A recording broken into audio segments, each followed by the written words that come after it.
teman dari SMK Negeri 1 Sumatera Utara dan peserta webinar yang berbahagia, serta Bapak dan Ibu narasumber yang saya hormati. Pertama-tama di sini saya ingin memperkenalkan diri. Saya Amelia Fatimatul Hamidah selaku moderator di dalam acara webinar Budaya Positif dalam Pembentukan Karakter Siswa. Saya mohon izin untuk menyampaikan beberapa aturan dalam acara webinar pada sore hari ini. Yang pertama, kepada Bapak Ibu peserta webinar, dimohon untuk merename akun Zoom masing-masing dengan menggunakan nama pribadi. Yang kedua, selama acara webinar berlangsung, dimohon kepada Bapak Ibu peserta webinar untuk menonaktifkan mikrofonnya agar tidak mengganggu selama kegiatan berlangsung. Yang ketiga, setelah penyampaian materi, akan diadakan sesi tanya jawab yang mana Bapak dan Ibu peserta dapat bertanya langsung kepada narasumber dengan menyalakan mikrofon. Namun jika selama penyampaian materi Bapak dan Ibu sudah memerlukan pertanyaan, nanti bisa bertanya melalui kolom chat atau link yang telah disediakan oleh panitia.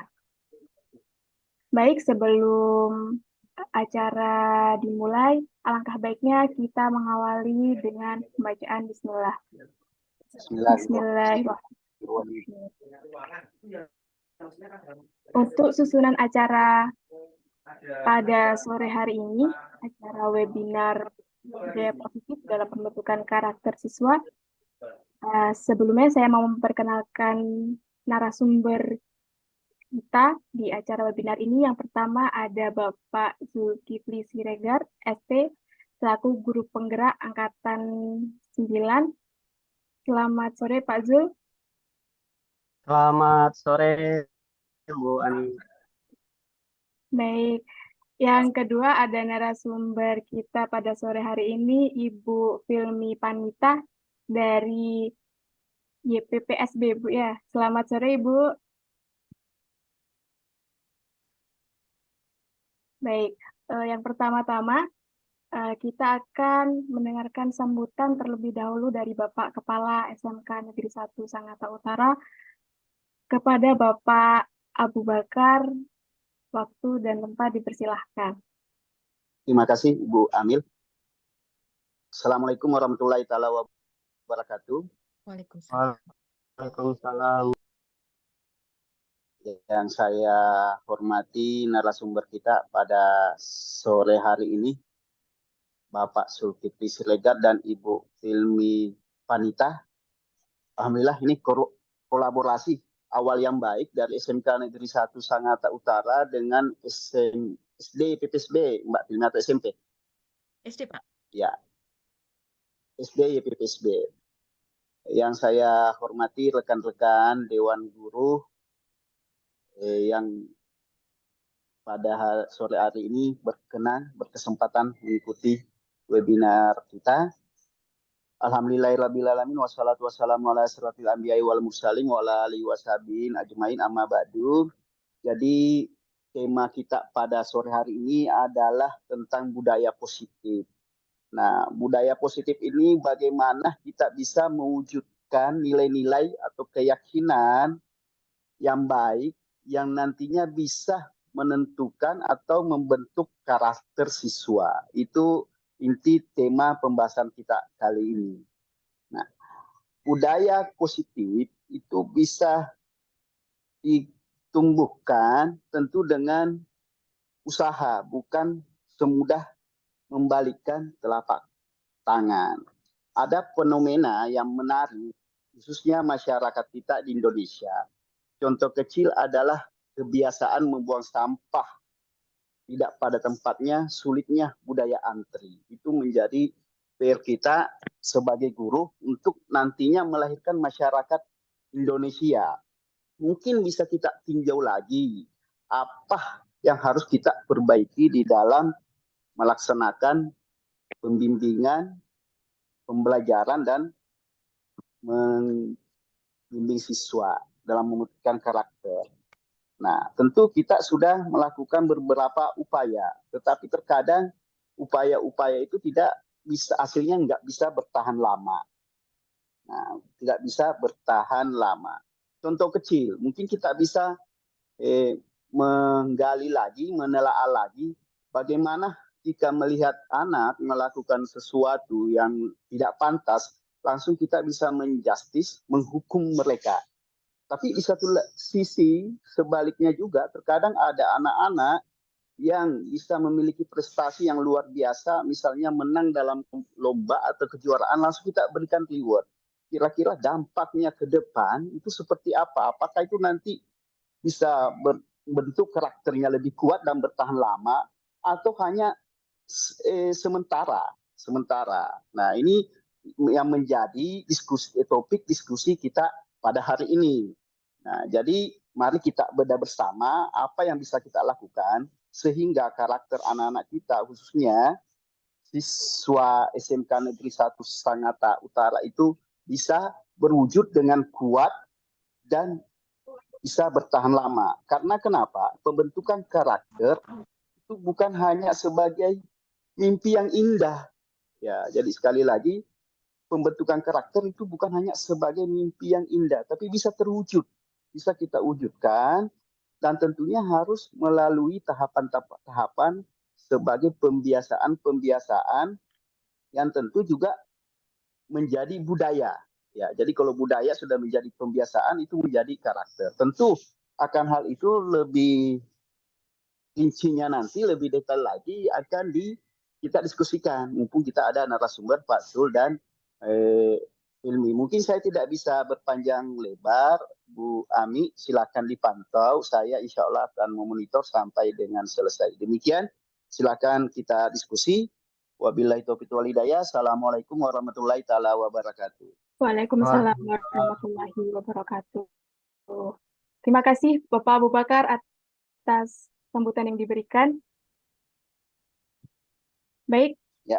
Mari kita lanjut ke acara inti, yakni penyampaian pemaparan materi dari narasumber kita yang pertama, Bapak Zulkifli Siregar. Kepada Bapak Zulkifli Siregar, mohon maaf, dipersilahkan.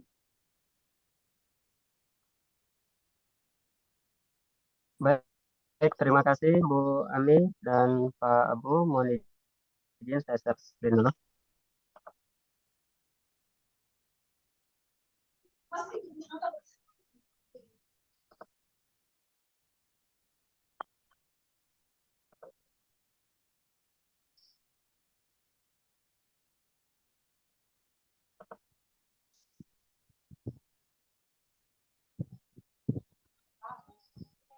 Oke, baik.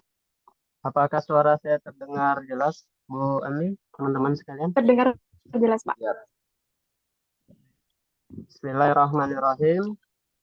Assalamualaikum warahmatullahi wabarakatuh. Selamat sore. Yang saya hormati Pak Abu Bakar. Semoga selalu dimudahkan pekerjaannya, Pak. Amin. Dilancarkan segala urusannya yang ada di provinsi, Pak. Amin, amin, ya Rabbal Alamin. Pada sore hari ini saya akan mempresentasikan terkait keyakinan kelas. Di sini keyakinan kelas fondasi sukses. Sebelumnya perkenalkan, nama saya Zulkifli Siregar dari SMK Negeri 1 Sangatta Utara, salah satu pengajar di jurusan Teknik Jaringan Komputer dan Telekomunikasi. Keyakinan kelas yaitu merupakan satu disiplin ilmu positif yang dapat untuk diterapkan dalam membangun budaya positif di lingkungan sekolah. Mengapa keyakinan kelas penting? Dengan adanya sebuah keyakinan kelas dalam setiap kelas, diharapkan mampu mewujudkan tujuan dari pendidikan yang berorientasi pada profil pelajar Pancasila. Keyakinan kelas juga diterapkan sebagai salah satu cara dalam membangun budaya positif. Dengan kita membuat sebuah keyakinan kelas, di sini ada dua arah, yang mana ada sisi dari seorang guru dan ada sisi dari seorang siswa. kalau kita di sekolah ada aturan, kalau sebuah aturan itu satu sisi saja dari pihak pihak sekolah saja. Namun di dalam kelas ada yang namanya keyakinan kelas yang mana ini terdiri dari dua arah, disepakati di dalam kelas, yang mana disepakati dari guru dan murid. Tujuan dari penerapan keyakinan kelas yaitu mewujudkan merdeka belajar pada anak, mewujudkan disiplin positif pada anak, membentuk karakter yang positif pada anak, menumbuhkan adanya semangat belajar pada anak. Nah, dengan keyakinan kelas ini, setelah kita sudah membuat sebuah keyakinan kelas dan ini disepakati oleh seluruh murid di dalam kelas dan guru, mudah-mudahan dapat mewujudkan merdeka belajar tersebut. Salah satu contoh dari keyakinan kelas yang pertama disiplin. Jadi ada nilai disiplin nantinya yang ada di dalam kelas, saling menghormati dan menyayangi. Ada juga nilai mandiri, ada juga bertanggung jawab dan menjaga kebersihan, dan lain-lain. Selanjutnya, bagaimana cara membuat sebuah keyakinan kelas? Yang pertama, siswa menulis keyakinan yang mereka inginkan. Jadi, kita di dalam kelas sebagai guru menampung apa sih yang keinginan murid ini yang untuk kita yakini di dalam kelas. Setelah semua siswa itu mengajukan, menuliskan apa yang ingin diyakini, selanjutnya di tahap kedua, guru dan siswa mengulas kembali keyakinan yang telah tertulis. Kita ulas kembali. Kita pilih lagi mana yang pas, mana yang tidak. Itu dilanjut di poin ketiga. Guru dan siswa memilah keyakinan kelas yang penting. Dipilah-pilah, ada yang nilainya ini bisa saja sama atau ganda atau artinya poinnya satu gitu kan. Jadi guru dan siswa memilih keyakinan kelas yang penting. Setelah dipilah, kita lanjut di poin keempat, yaitu mengubah keyakinan kelas itu menjadi sebuah kalimat positif.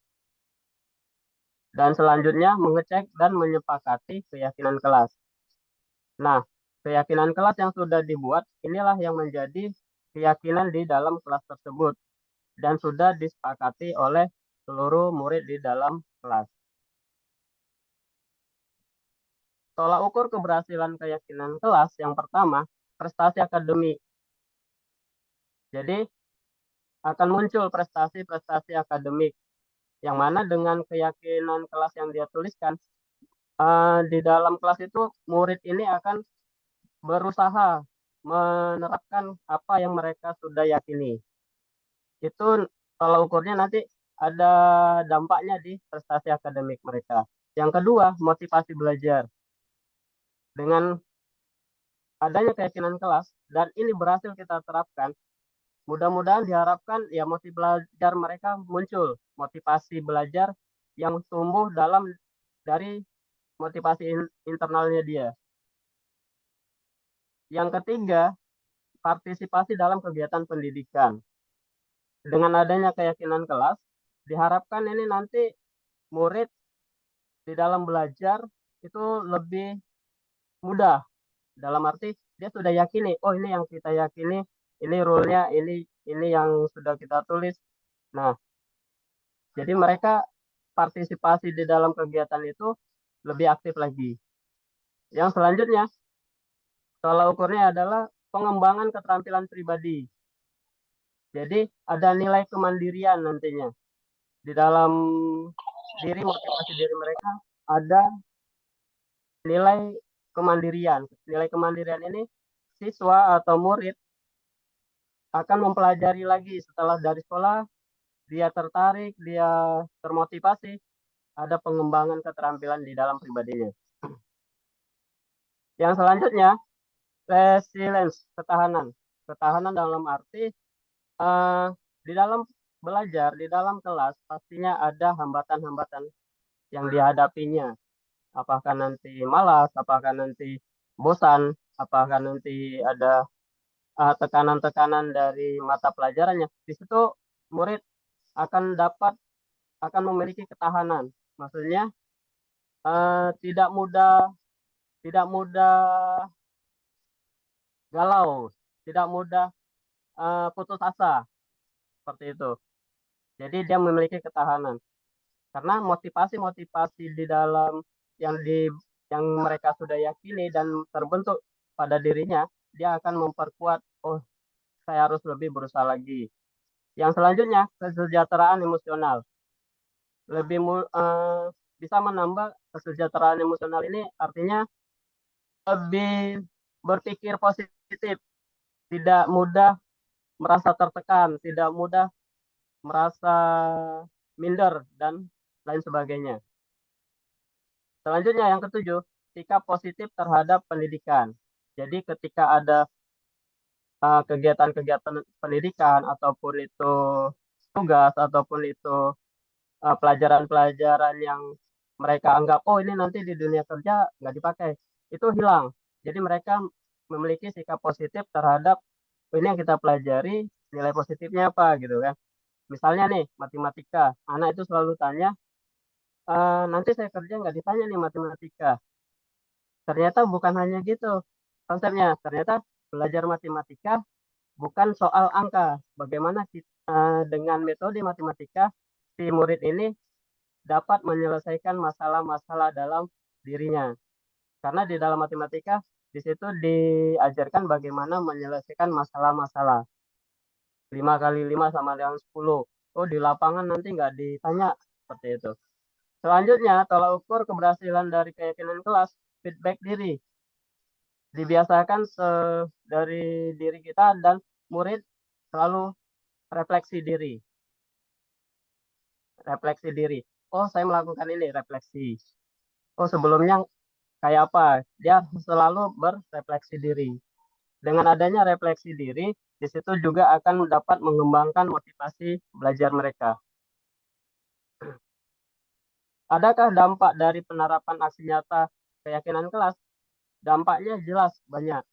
Di mana ketika mereka melanggar dari keyakinan kelas itu, mereka akan menerima konsekuensinya apa. Jadi sudah dibuat keyakinannya, ketika melanggar, dia ada konsekuensinya. Ketika mereka mengikuti keyakinan kelas, ketika murid mengikuti keyakinan kelas yang mereka buat dan disepakati, dampak positifnya, kegiatan belajar mengajar akan lebih maksimal, akan lebih menyenangkan, akan lebih mudah untuk mencapai tujuan pembelajaran.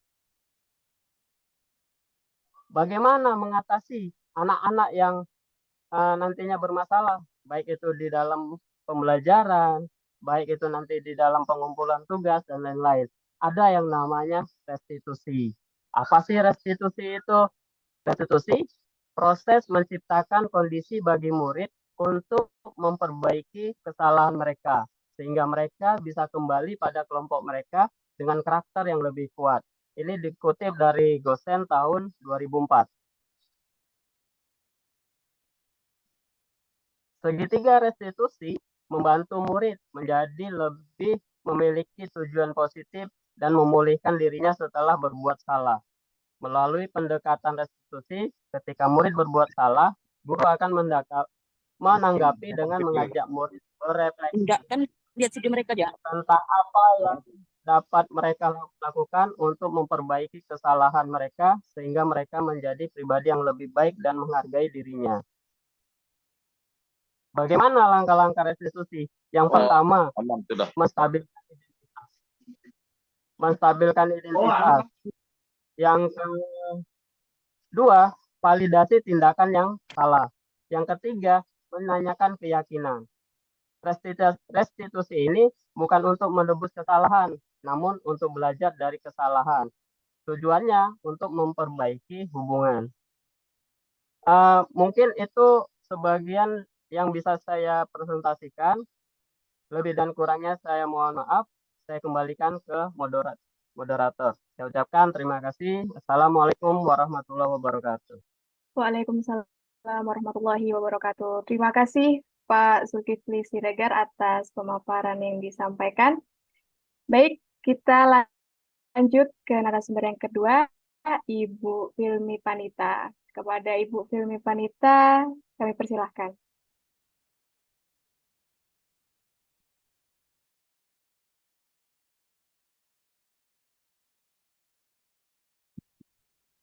Ibu mohon maaf, suaranya masih belum terdengar. Assalamualaikum warahmatullahi wabarakatuh. Waalaikumsalam warahmatullahi wabarakatuh.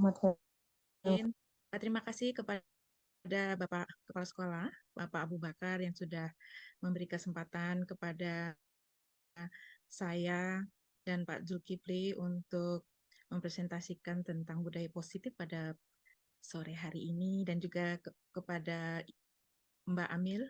Terima kasih ya Mbak atas waktunya yang diberikan kepada saya. Mohon izin saya akan mempresentasikan tentang kebutuhan dasar manusia dan juga posisi kontrol. Ya, sebentar.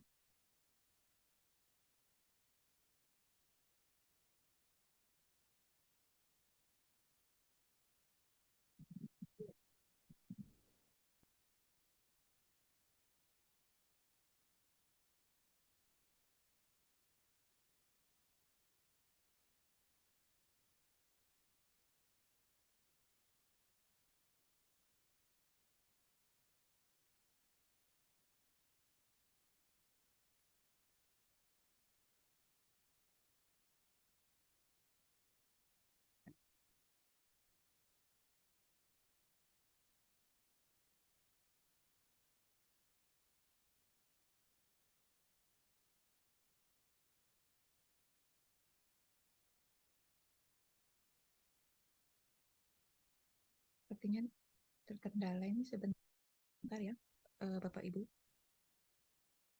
Baik, Ibu. Mungkin dari Bapak Ibu peserta yang sudah mendengarkan pemaparan materi dari Bapak Zulkifli Siregar, jika ada pertanyaan mungkin bisa diketikkan di kolom chat ya, sembari menunggu Ibu Filmi Panita mempersiapkan slide presentasinya. Silakan bagi Bapak Ibu yang mau bertanya.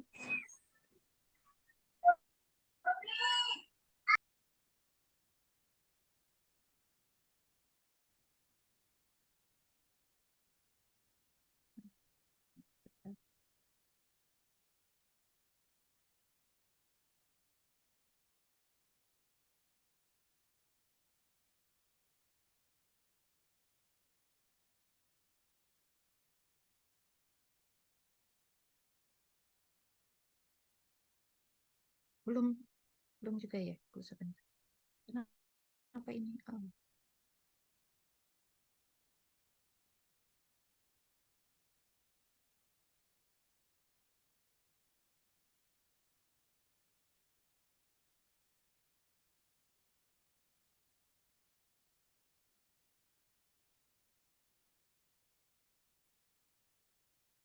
Apakah sudah terlihat, Bu?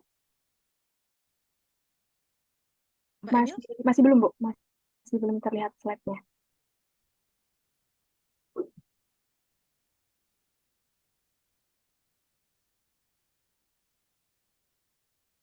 Sebentar ya. Kenapa ini?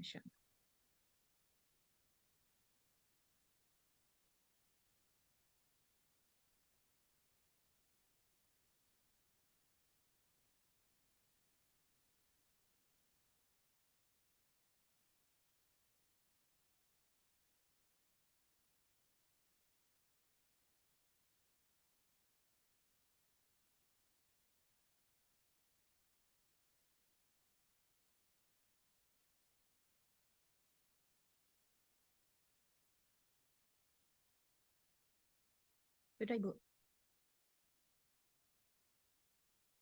Sudah, Ibu, sudah tampil.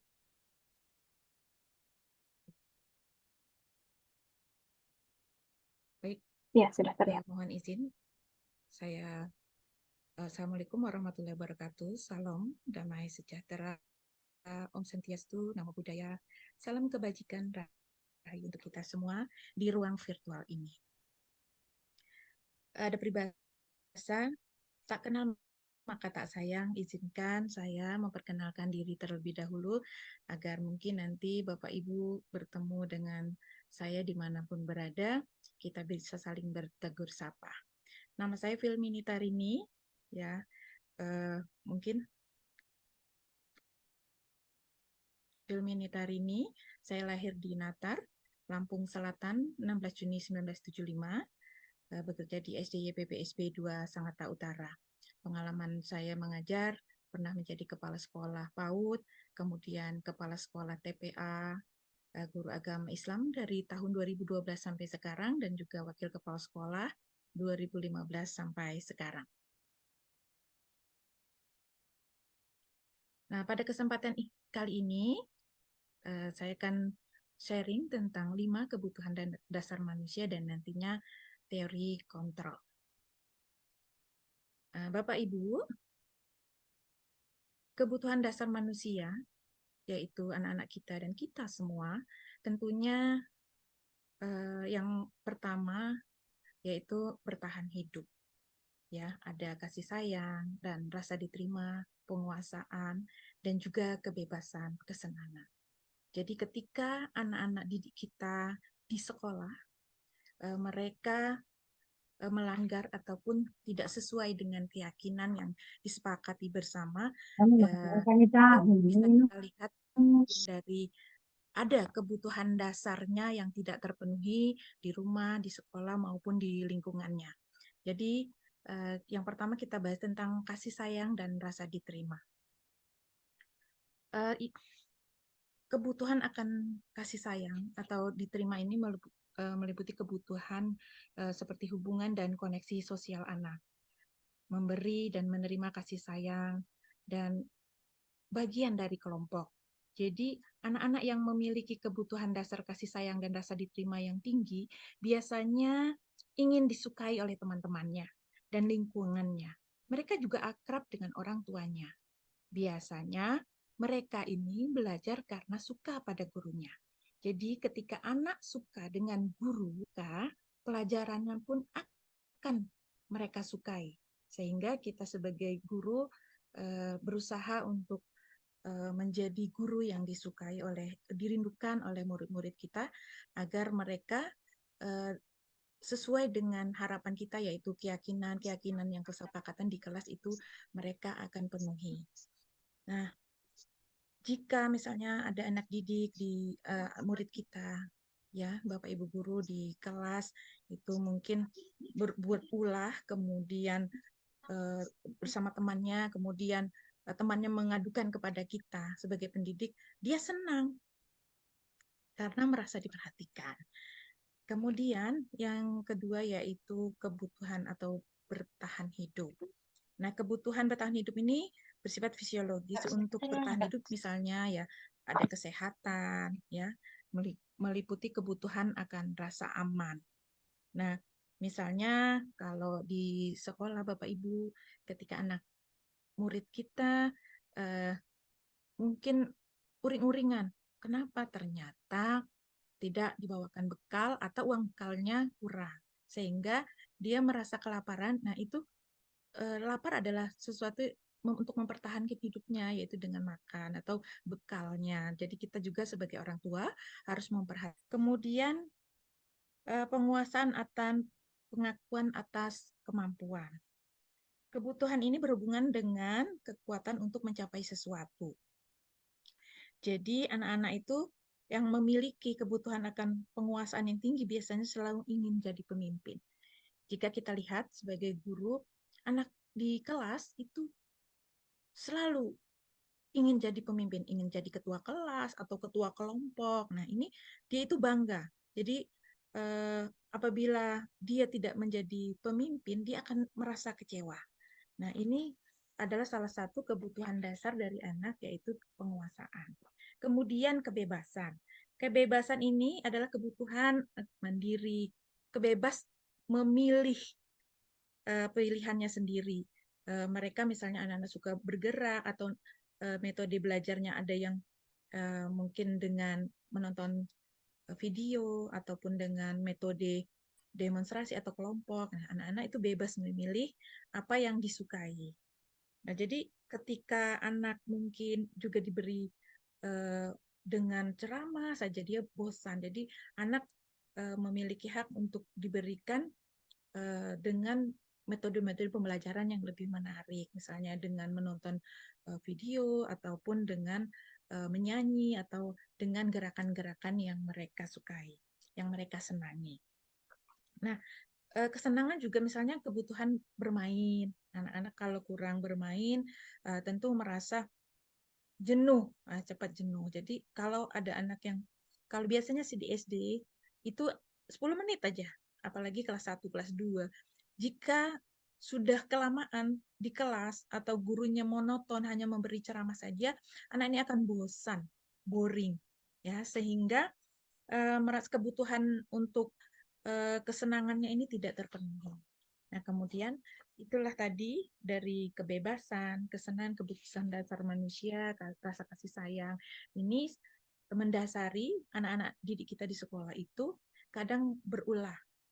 Mungkin kalau kita guru yang tidak menguasai atau tidak memahami akan kebutuhan dasar anak ini, yang satu saja tidak terpenuhi, mungkin anak akan berulah. Sehingga kita akan sering melabeling nakal atau apa. Padahal kita harus mencari akar permasalahan.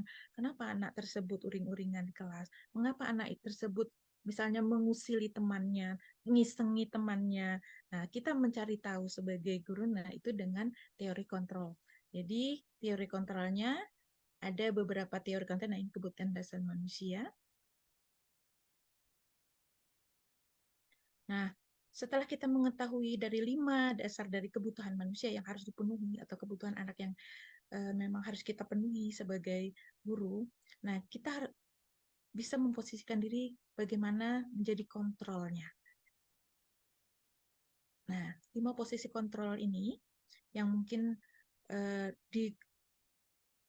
dikuasai oleh guru, yaitu guru itu ada yang sebagai penghukum, ya, kemudian sebagai pembuat merasa bersalah Bapak Ibu, dan kita bisa menjadi teman, ya, kita kontrol kepada anak didik kita sebagai teman, kemudian sebagai pemantau dan sebagai manajer. Nah, bagaimana sebagai penghukum? Kita sebagai pendidik itu ketika anak melakukan kesalahan, kita tidak mau tahu anak tersebut mengungkapkan apa penyebab kesalahannya. Yang penting anak itu salah, kamu tidak disiplin, tidak menjadi pendengar yang baik, tidak memakai atribut lengkap saat upacara, sehingga anak dihukum. Nah, ini tentunya akan membuat anak itu merasa tidak suka dengan gurunya. Bahkan dengan pelajarannya membuat mereka tidak suka. Nah, penghukum biasanya ada hukuman fisik maupun verbal. Orang yang menjalani posisi penghukum ini mengatakan bahwa sekolah itu punya sistem, kita peraturan di sekolah seperti ini, jadi anak-anak harus seperti ini, jadi harus dipatuhi. Nah, kalau tidak, maka akan seperti ini. Nah, ini guru seperti ini senantiasa ada satu cara dia itu berhasil dengan caranya, yaitu dengan menghukum. Pikirnya guru yang mempunyai kontrol penghukum ini bahwa dengan hukuman anak akan menjadi menurut. Padahal tidak. Karena anak akan merasa, kalaupun anak menurut itu karena dia takut akan hukuman. Jadi bukan karena motivasi dalam diri untuk menjadi yakin dengan bahwa tanggung jawab anak yang disiplin seperti itu. Kemudian pembuat merasa bersalah.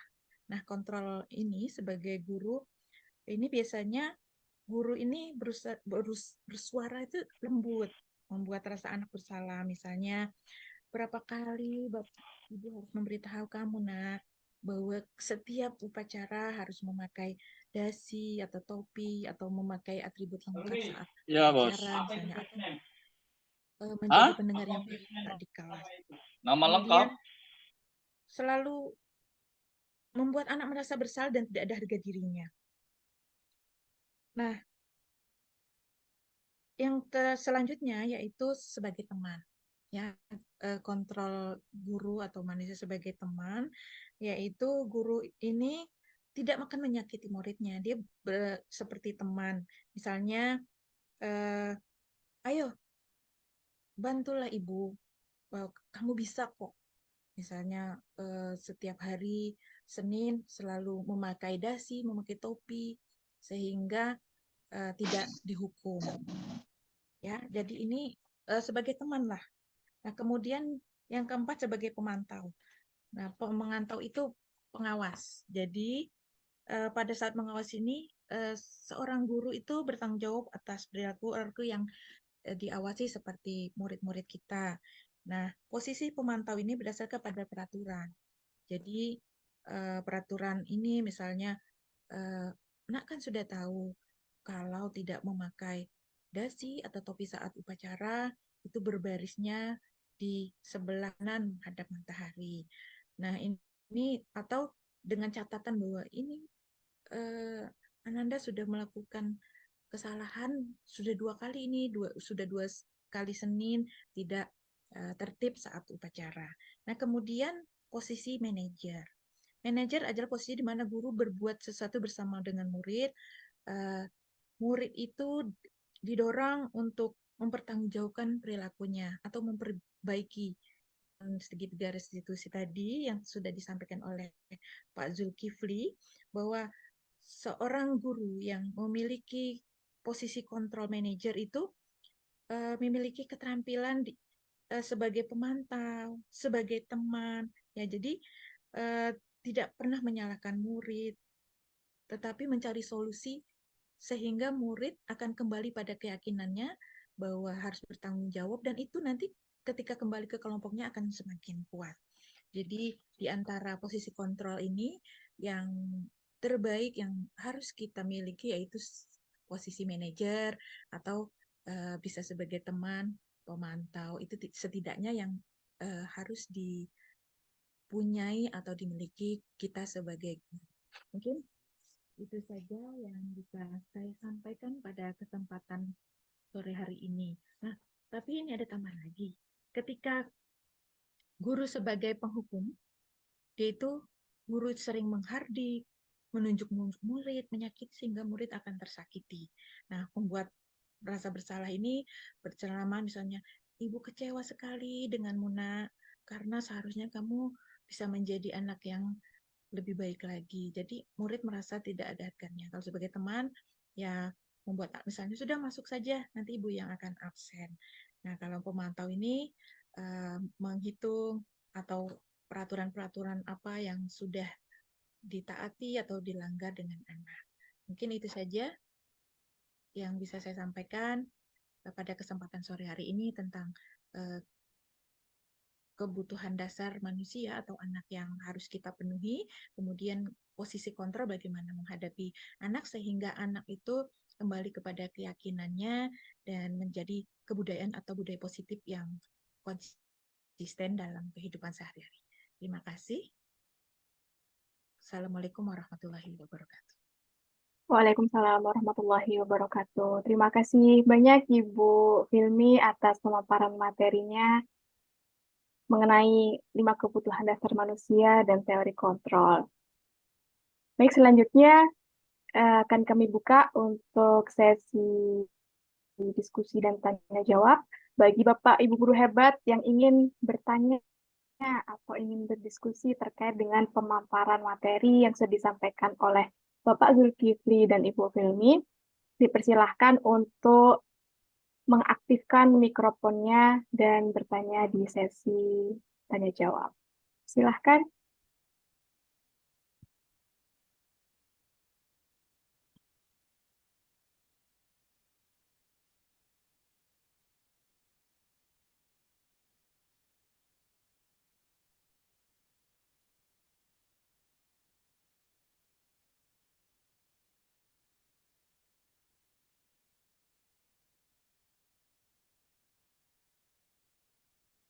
Ya, sepertinya mungkin masih belum ada untuk pertanyaan kali ini. Mungkin dari Bapak Zulkifli Siregar atau Ibu Filmi Panita bisa menceritakan pengalamannya selama di sekolah, mungkin untuk Pak Zul bisa menceritakan bagaimana proses untuk pembuatan kesepakatan kelas di kelasnya Bapak. Mungkin bisa di-sharing agar teman-teman juga ada gambaran dan bisa ada sesuatu yang bisa diambil dari pengalaman Bapak. Silakan Bapak Zulkifli.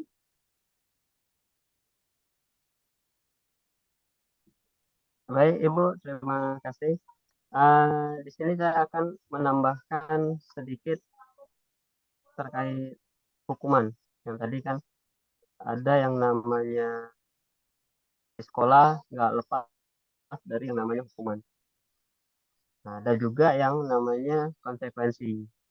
Jadi, apa sih bedanya dari hukuman dan konsekuensi? Seperti itu.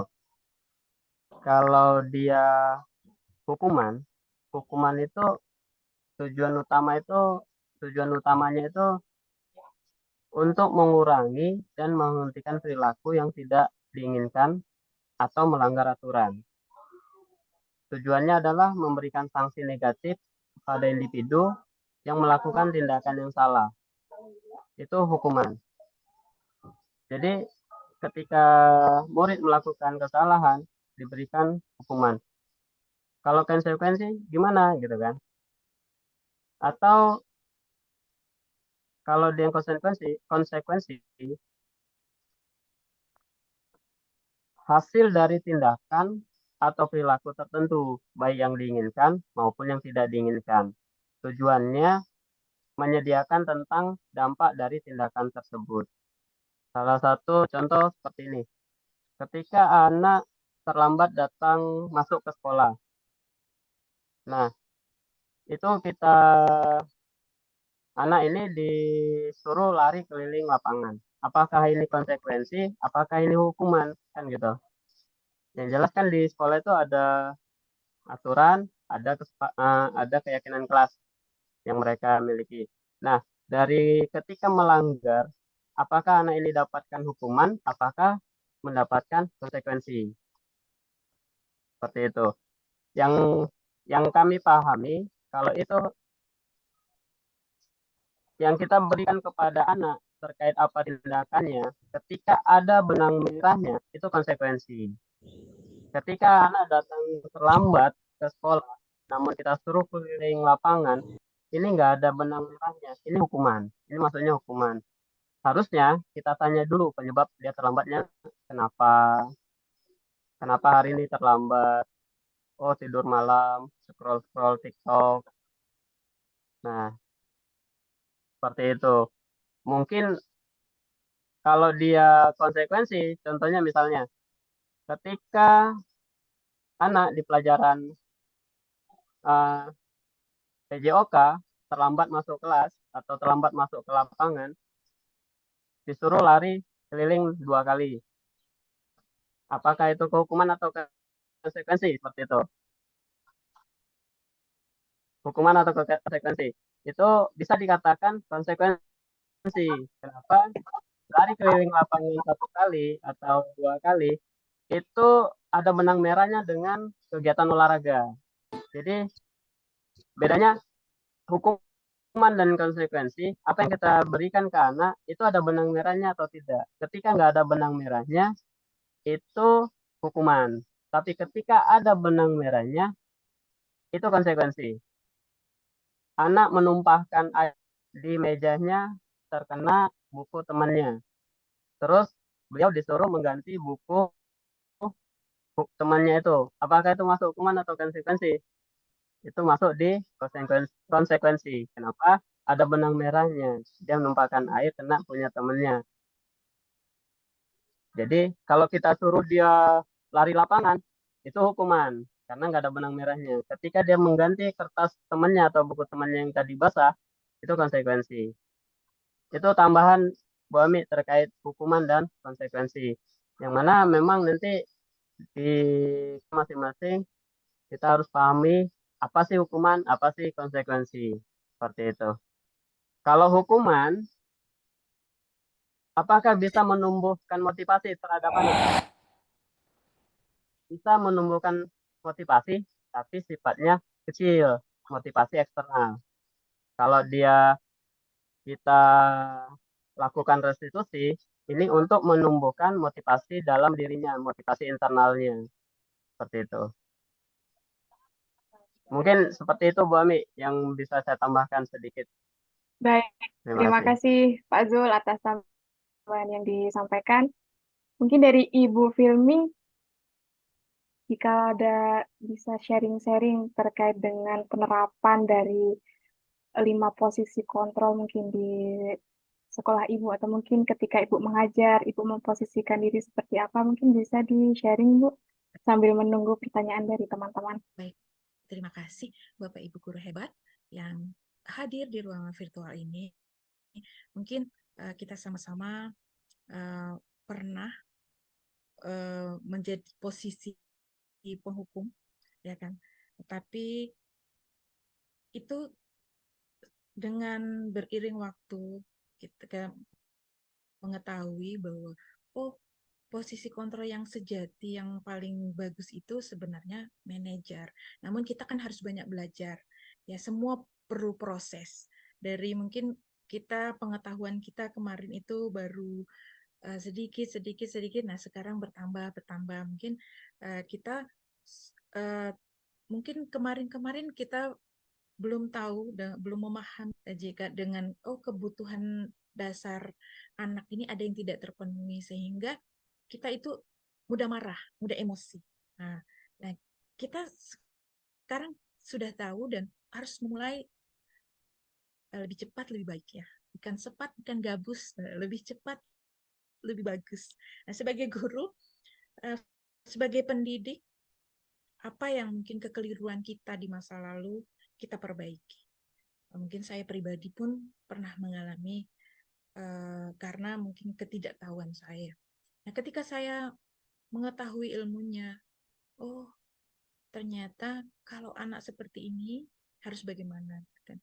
Mungkin dulu karena kita belum banyak tahu, sehingga menerapkan posisi kontrol yang salah.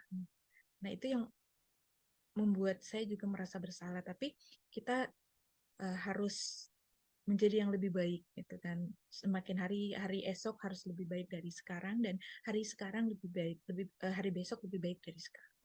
Jadi sebaiknya ketika kita sudah tahu nih sebagai guru ada posisi kontrol yang terbaik, gitu kan, sebagai manajer yang mengembalikan keyakinan murid bahwa anak itu mendorong motivasi intrinsik dari dalam dirinya untuk keyakinannya sesuai dengan kesepakatan. Mereka sadari bahwa harus bertanggung jawab, harus menghormati orang lain, sehingga posisi kontrol sebagai manajer setidaknya sebagai pemantau dan teman yang kita kuasai. Memang tingkat tingginya itu sebagai manajer. Mungkin itu saja Mbak Amil. Ya, Baik. pengalaman saya sebagai guru dari guru TK sampai guru SD hari ini, saya mengetahui bahwa kita sebagai guru harus menjadi lebih baik, dan sebagai orang tua tentunya, sebagai ibu dari anak-anak saya sendiri, saya harus bisa mencari akar permasalahan ketika anak saya melakukan sebuah kekeliruan atau tidak sesuai dengan keyakinan di rumah. Itu saja. Terima kasih. Baik, Ibu. Terima kasih banyak atas sharing-sharingnya. Baik, ini sepertinya sudah ada yang ingin bertanya. Ibu Nova Indrianti. Silakan Ibu Nova, mungkin bisa menyalakan mic-nya. Oh ya, Assalamualaikum warahmatullahi wabarakatuh. Waalaikumsalam warahmatullahi wabarakatuh. Terima kasih atas kesempatan yang diberikan. Ini yang mau saya tanyakan. Ini kan ada beberapa pekan yang lalu itu kan ada sebuah kasus yang menimpa seorang guru gara-gara mendisiplinkan siswa supaya sholat duhur berjamaah, tapi orang tua wali tersebut tidak terima, akhirnya melaporkan ke polisi. Nah, ini yang mau saya tanyakan, bagaimana sikap kita sebagai seorang guru supaya maksud kita itu baik ya untuk mengingatkan, tapi tidak perlu berurusan dengan hukum gitu, atau orang berurusan dengan hukum. Nah, itu aja yang mau saya tanyakan. Ini yang berhubungan juga dengan keyakinan kelas tadi ya. Ya. Pak Zul, atau saya coba menjawab mungkin ya sebelum Pak Zul yang tentang keyakinan kelas. Menurut Ya. pendapat saya ya Bu ya, bagaimana hukuman itu tidak terjadi. Nah, Ya. sebelum kita mengajar, otomatis kita membuat keyakinan kelas yang sudah disepakati bersama. Misalnya, sholat duhur berjamaah ketika jam ibadah, seperti itu. Nah, nanti kalau mau disepakati dengan konsekuensinya, misalnya konsekuensinya jika tidak sholat duhur berjamaah harus hafalan surah ini misalnya atau apa. Nah, ketika itu sudah memang disepakati Bapak Ibu, kita seharusnya mengurangi dengan emosi sih, mengendalikan emosi kita sebagai ibu bapak guru. Saya pikir hukuman itu yang terakhir kalau perlu tidak ada, dan apalagi yang fisik ya Ibu, karena anaknya pun akan merasa tidak suka seharusnya ditanya dulu kenapa dia tidak sholat, baru selanjutnya kita gali lagi keyakinan sesuai tidak dengan keyakinan yang sudah kita buat bersama di kelas. Misalnya kalau tidak, maukah Ananda memperbaiki. Nah, seperti itu seharusnya, itu seharusnya. Namun ketika berbicara emosi lagi, ya mungkin itu seharusnya tidak terjadi kalau saya sebagai guru. Itu saja sih Bu, dengan keyakinan yang harus dibuat dulu, konsekuensinya apa, harus disepakati bersama. Mungkin Pak Zulkifli bisa menambah. Mungkin bisa juga di ini nanti diberitahukan juga ke orang tua wali siswa ya Ibu ya. Ya, bisa. Ya. Maksudnya kesepakatan yang sudah disepakati bersama ya Bu ya. Ya. Keyakinan, jadi orang tua tahu harus konsekuensinya apa ketika anak tidak melakukan sholat 5 waktu. Oh iya, terima kasih Ibu atas penjelasannya. Sama-sama Ibu Nova. Baik, mungkin dari Bapak Zulkifli mau menambahkan terkait dengan pertanyaan yang disampaikan oleh Bu Nova. Silahkan Pak Zul. Baik, terima kasih Bu Ani. Terkait pertanyaan yang disampaikan Bu Nova, sebentar dulu Ibu, sebentar.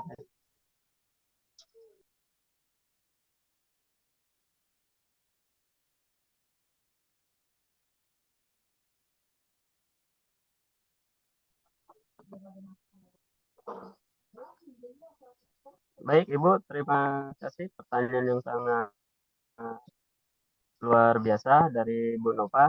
Ini terkait dengan anak tidak sholat zuhur berjamaah dan dihukum akhirnya dipolisikan, gitu Bu ya. Iya Pak. Harusnya kita ada yang namanya pendekatan-pendekatan yang kayak tadi seperti segitiga restitusi. Kita tanya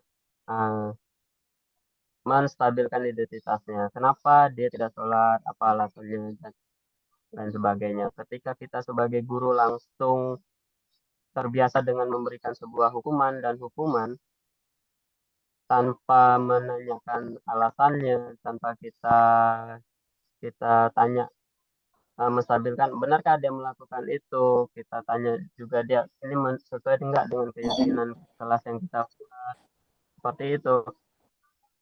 Sebenarnya kalau itu sudah dilakukan segitiga restitusi, terkait hukuman itu mungkin akan berkurang dan bahkan mungkin tidak ada. Kenapa?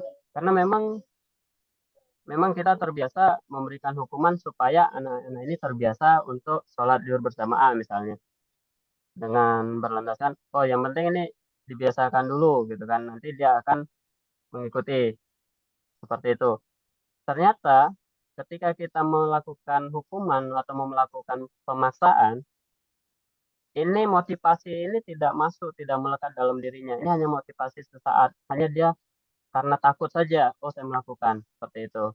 Namun dengan adanya kita lakukan, kita membuat sebuah keyakinan kelas dan kita menyelesaikan masalah itu dengan menerapkan segitiga restitusi, mudah-mudahan itu akan membangun, memotivasi diri anak tersebut bahwasanya, oh benar, oh ini harusnya kita lakukan seperti ini, oh tindakan saya kurang baik, seperti itu. Nah, setelah kita sudah membuat keyakinan kelas dan kita sudah sepakati satu kelas, ada yang namanya komite kelas, komite orang tua. Itu bisa kita share ke orang tua untuk mengurangi rasa orang tua ini marah, segala macam, tidak senang. Karena itu sudah ada di dalam keyakinan kelas yang kita buat, yang mana isi dari keyakinan kelas itu adalah berupa nilai-nilai yang positif. Seperti itu.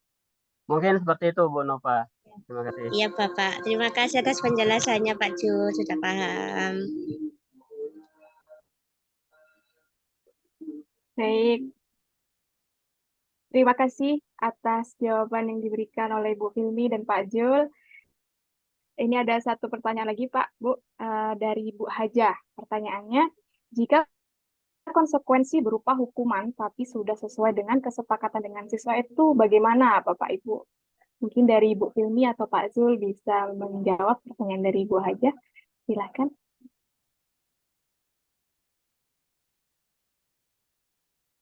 Baik, saya coba menjawab. Mohon izin. Terima kasih Ibu Haza atas pertanyaannya. Bagus sekali ya. Bagaimana jika konsekuensi berusaha hukuman tapi sudah sesuai dengan kesepakatan. Nah, kalau kan tadi sudah dijelaskan Pak Zul ya, bedanya hukuman dengan kesepakatan. Kalau hukuman itu kan tiba-tiba maksudnya tidak terencana. Kalau konsekuensinya kan sudah memang direncanakan. Jika anak-anak tidak melakukan sholat zuhur berjamaah, maka akan apa konsekuensinya? Itu kan ada benang merahnya atau berhubungan. Jadi tidak misalnya lari di lapangan, kan tidak ada hubungan. Kecuali kalau memang kesepakatan dulu olahraga. Kalau terlambat ke lapangan, anak-anak harus berlari di lapangan 3 kali. Nah, itu karena belajar olahraga, berlari, ya konsekuensinya seperti itu. Atau menumpahkan buku teman, harus mengganti. Itu konsekuensi yang memang harus begitu, harus terjadi, harus memang terjalani gitu kan. Jadi konsekuensi dari perbuatannya.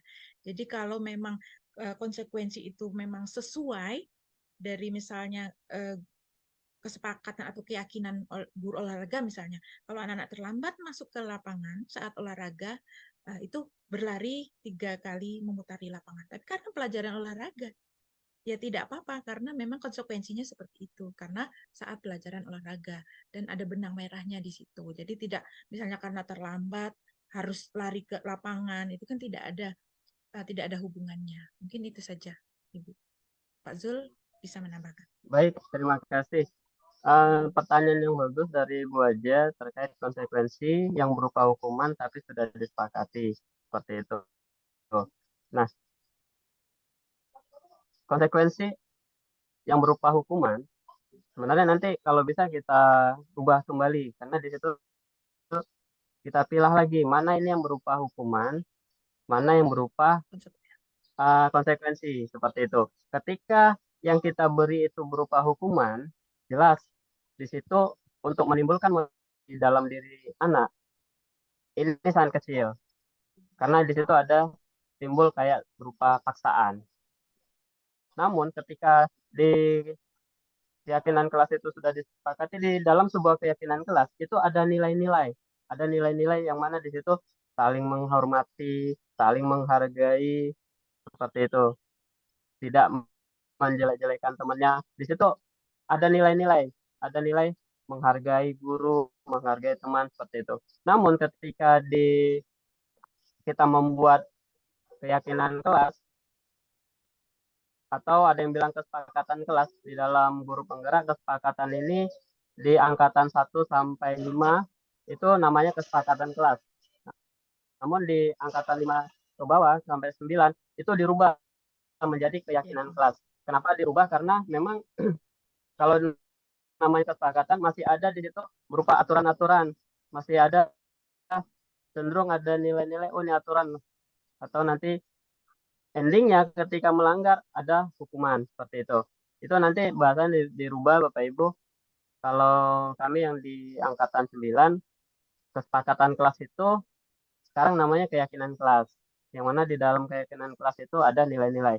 Nah, bagaimana sudah terjadi nih di dalam kita membuat di dalam kesepakatan ternyata konsekuensinya ini berupa hukuman. Ini kita kalau bisa masuk lagi di kelas, kita rubah nih. Jangan berupa hukuman. Karena memang dampaknya kurang baik. Dampaknya kurang baik Bapak Ibu. Karena tujuannya dari keyakinan kelas ini bagaimana menumbuhkan motivasi dalam diri anak untuk bisa mencapai tujuan pembelajarannya. Seperti itu. Atau menumbuhkan nilai-nilai yang positif di dalam pribadi murid itu. Seperti itu. Mungkin seperti itu Bu Ami yang bisa saya sampaikan. Baik, terima kasih Bu Filmi dan Pak Zul atas jawaban yang diberikan. Ini untuk sesi pertanyaan terakhir, ada satu lagi pertanyaan dari Bapak Selamat yang sudah raise hand. Silakan Pak Selamat bisa open mic. Oh ya ya. Baik, Assalamualaikum warahmatullahi wabarakatuh dan selamat sore buat rekan-rekan guru hebat yang saat ini berkumpul demi bagaimana agar siswa-siswi kita bisa lebih baik. Satu hal yang ingin saya pertanyakan kepada Pak narasumber mengenai persoalan pemberian hukuman. Pada dasarnya saya terkadang melihat persoalan ini agak sedikit berbeda gitu. Karena melihat berbagai macam karakter siswa, ada yang memang sekali pembicaraan itu bisa langsung menurut. Ada yang memang harus berulang-ulang gitu kan. Ada yang dalam hal ini dengan lemah lembut bisa menerima, tapi memang ada juga siswa yang harus agak dikerasin untuk bisa membuat dia menjadi taat dan patuh terhadap aturan-aturan yang telah dibuat atau disepakati. Nah, yang jadi pertanyaan saya ini Pak, persoalan bagaimana saya menghadapi atau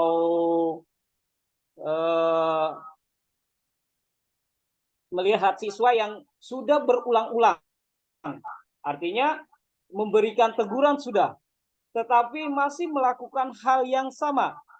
Selayaknya saya sebagai guru, langkah-langkah apa yang sekiranya saya bisa untuk menaklukkan?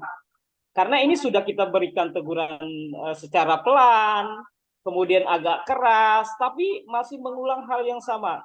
Apakah karena persoalan dalam hal ini kita terlalu lemah dalam menyampaikannya?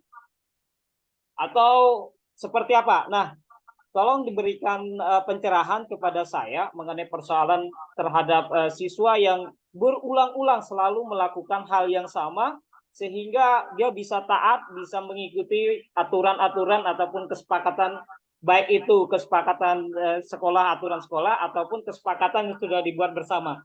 Mungkin itu, terima kasih. Assalamualaikum warahmatullahi wabarakatuh.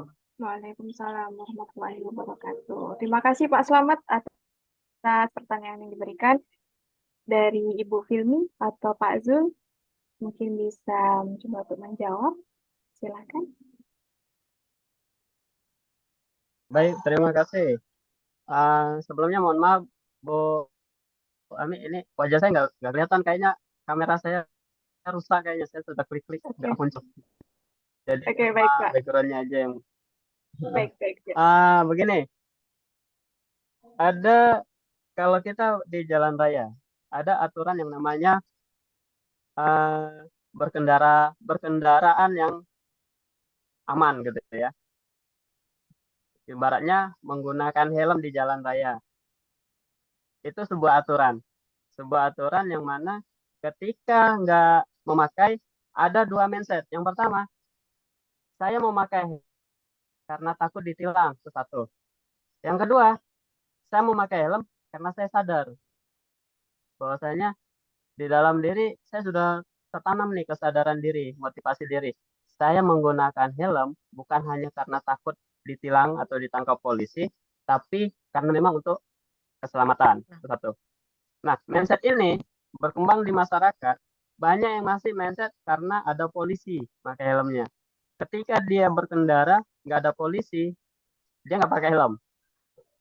Ada yang berkembang yang sangat pesat nih, mindset bahwasanya pakai helm itu karena ada polisi. Apalagi daerah-daerah yang jangkauan polisi itu, yang polisi itu tidak terjangkau, itu pasti nggak pakai helm. Nah, mindset yang seharusnya kita tumbuhkan bahwasanya kalau kita nggak pakai helm, itu akan merusak diri kita.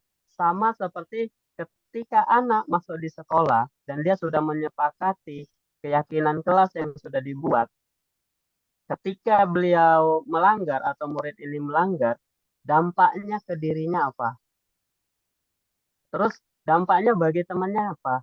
Dampaknya bagi sekolahnya apa? Dampaknya bagi orang tuanya apa? Seperti itu. Kadang anak dia akan berubah sesaat karena takut.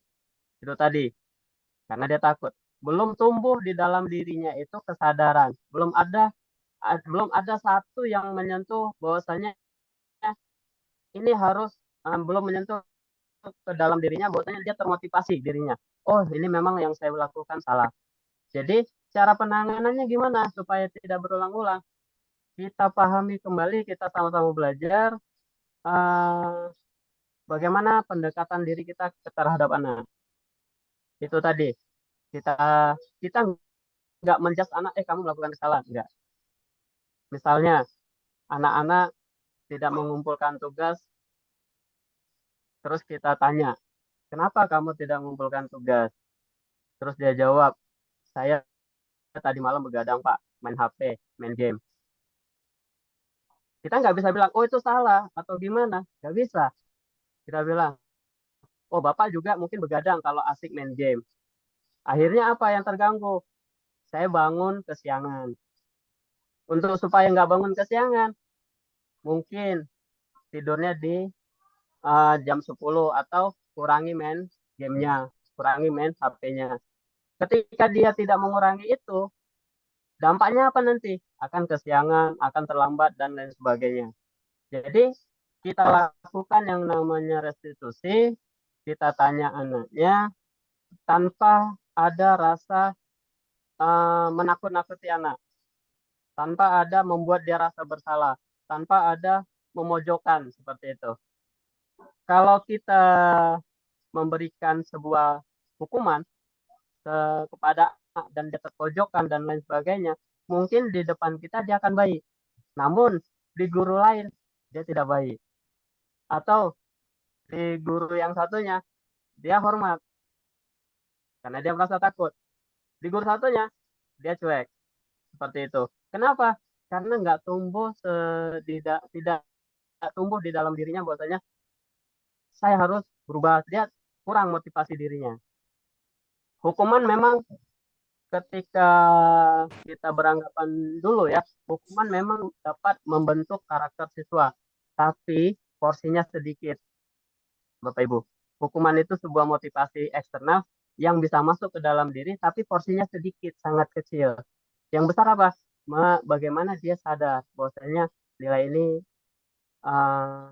dia menyadari dirinya kalau saya lakukan ini saya salah, seperti itu. Sama seperti tadi si pengguna helm tadi, ketika sudah ada rasa sadar diri, kemanapun yang ke ujung dunia nggak ada polisinya, tetap dia pakai helm karena dia sadar, oh ini harus dipakai untuk keselamatan. Kalau saya nggak pakai, saya akan celaka, seperti itu. Mungkin seperti itu. Mungkin nanti bisa ditambahkan dari Bu Filmi. Terima kasih.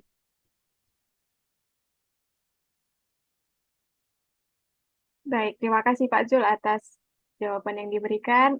Mungkin dari Bu Filmi, apakah ada yang ingin tambahkan Bu dari pertanyaan Pak Selamat? Sepertinya sudah lengkap semuanya, sudah dijelaskan oleh Pak Zulkifli tentang mengapa, maksudnya kita menghadapi anak-anak yang perlu katanya berulang-ulang melakukan itu ya. Ya sudah dijelaskan tadi, kita harus tahu keyakinan yang harus anak itu misalnya ya tadi mau memakai helm. Kalau kita mungkin memakai helm karena takut sama polisi, tapi kalau memakai helm karena kesadaran dari dalam diri bahwa memakai helm ini karena keselamatan. Nah itu keselamatan inilah yang keyakinan yang kerangka keyakinan yang harus berikan kepada anak. Maksudnya anak-anak harus tahu bahwa keyakinan apa yang harus dibentuk atau yang harus dilakukan di dalam kelas maupun di sekolah. Jadi anak-anak harus tahu dulu keyakinan kelas, nah kesepakatannya apa, nah konsekuensinya apa seperti itu. Jadi anak itu tidak akan melakukan, maksudnya ada guru atau tidak ada guru, dia akan melaksanakan keyakinan kelas. Jadi itu saja mungkin apa yang sudah dijelaskan Pak Zul sudah lengkap. Terima kasih. Baik, terima kasih Ibu Filmi atas tambahan dari jawaban yang disampaikan dari pertanyaan Pak Slamet. Baik, syukur alhamdulillah kita telah sampai di penghujung acara, yang mana saya mohon izin untuk menyampaikan kesimpulan dari webinar kita pada sore hari ini mengenai keyakinan kelas fondasi sukses yang disampaikan oleh Bapak Zulkifli Siregar dan 5 kebutuhan dasar manusia dan teori kontrol yang disampaikan oleh Ibu Filmi, yang mana kedua hal tersebut merupakan sesuatu yang patut untuk kita upayakan dalam menjalankan sebuah budaya positif di sekolah, yang mana nantinya tujuan dari membangun budaya positif di sekolah tentunya untuk masa depan anak-anak yang lebih baik. Mohon maaf kepada Bapak Ibu peserta webinar, saya mohon mengingatkan untuk pengisian daftar hadir sudah ada di chat. Silahkan bagi yang belum mengisi daftar hadir untuk mengisi daftar hadir. Baik, terima kasih banyak kepada Bapak Ibu narasumber, Bapak Zulkifli Siregar dan Ibu Filmi telah menyampaikan pemaparan materi yang sangat baik, dan kepada peserta juga terima kasih saya ucapkan karena telah menyimak acara dari awal hingga akhir. Semoga ilmu yang kita dapat hari ini dapat kita aplikasikan untuk kehidupan sehari-hari kita, terutama untuk kebaikan para siswa-siswi kita di sekolah. Sebelum acara kita tutup, marilah kita mengucapkan hamdalah terlebih dahulu. Alhamdulillahirrahmanirrahim. Baik, kepada Bapak Ibu guru sekalian, peserta webinar, mohon izin untuk off kamera karena akan ada sesi dokumentasi bersama.